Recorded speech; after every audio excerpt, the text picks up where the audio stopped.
Yes, that was it! At least I think it was. Crow? What?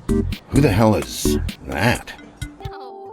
In 2015, developer Midboss released its cyberpunk adventure, 2064 Read-Only Memories, following a successful crowdfunding campaign.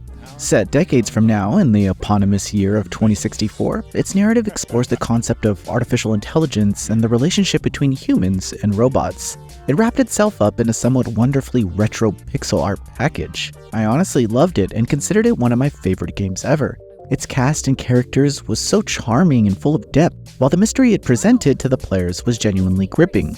Since its sequel, Read-Only Memories Neurodiver, was announced, I've been eagerly awaiting its release, and now almost a decade later, that day is almost upon us. I'm Luna Cruz de la Vega, 23 years old. I work at Minerva, an information technology company based just outside of Neo San Francisco. Oh yeah.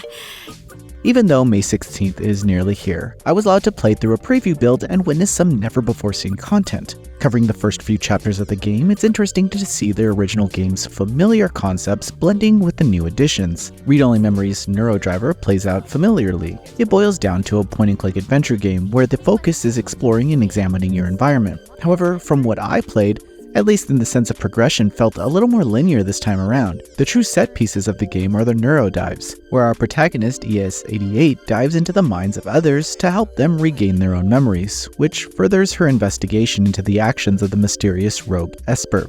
Each dive tasks you with exploring the memory, searching for the anomalies, and clearing them with gathered items that are important to restoring said memory. Even in these early chapters, you must consider what memory you're trying to fix and what items are necessary, so it will be interesting to see how they develop further in later chapters. There are a few dives that will take you into the minds of some familiar faces, such as Lexi Rivers, the friendly detective who aided the protagonist and turning in the original game. Learning more about characters already so well developed seems like a winning formula, and learning about the new cast will also be a delight. There are many memorable faces from these initial hours alone, each with their endearing personality and charismatic design. Our protagonist, ES-88, is the perfect example of this, as she stands to be a bit of an enigma herself. A young Esper employed by the powerful organization, there seem to be some gaps in her history, so I'm curious to see where her arc goes within the rest of the adventure. She's just a delight as the lead in general, so full of upbeat charisma, and the way she plays off her cool and collected robot companion, Gate. It's all extremely adorable. In the original game, the protagonist was more or less the player standing in, as they were left faceless, and the game allowed you to choose which pronouns were used for them.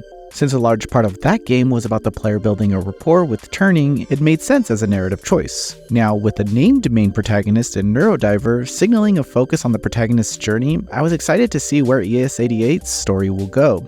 If I'm concerned about anything, the new structure might be sacrificing the player's choice and the open-ended nature of the original. That was one of the more memorable parts of the game, which could lead to wildly different player experiences and even offer multiple endings. From what I've played so far, this game doesn't allow you that freedom to deviate. Still, I will also suspect that that was an intentional design, as Neurodiver feels much like an Ace Attorney-style mystery than a Snatcher mystery. Midboss is focusing more on telling a compelling and thrilling story with a cast of colorful and sometimes eccentric characters in this new title, and I'm actually on board with all this, even if a little sacrifices need to be made. This is before I even talk about the visuals, in which almost everything has been improved. 2064 Read-Only Memories was a fine-looking game, but Neurodiver takes it a whole new level, with more and more detailed environments, charismatic and expressive character portraits, plus an additional cinematic flair that brings each moment to life. The soundtrack is shaping up to be solid as well, and the voice acting is impeccable. It's clear that a lot of work has been put into making Neurodiver a treat for the eyes and the ears. We'll soon find out how Neurodiver is as a completed package, but after playing the recent build, everything seems to be in excellent hands. ES-88's investigation is set to be thrilling and thought-provoking, proving that many years of work spent on crafting Neurodiver have been well spent. We'll be sure to give you our full review when the game releases on May 16th, 2024. Thanks for watching. This video is brought to you by our supporters on Patreon. Noisy Pixel is run by a group of gamers providing independent gaming coverage through news, reviews, previews, and more. Check out our Patreon to help support our continued growth, and subscribe to keep up with all our future content.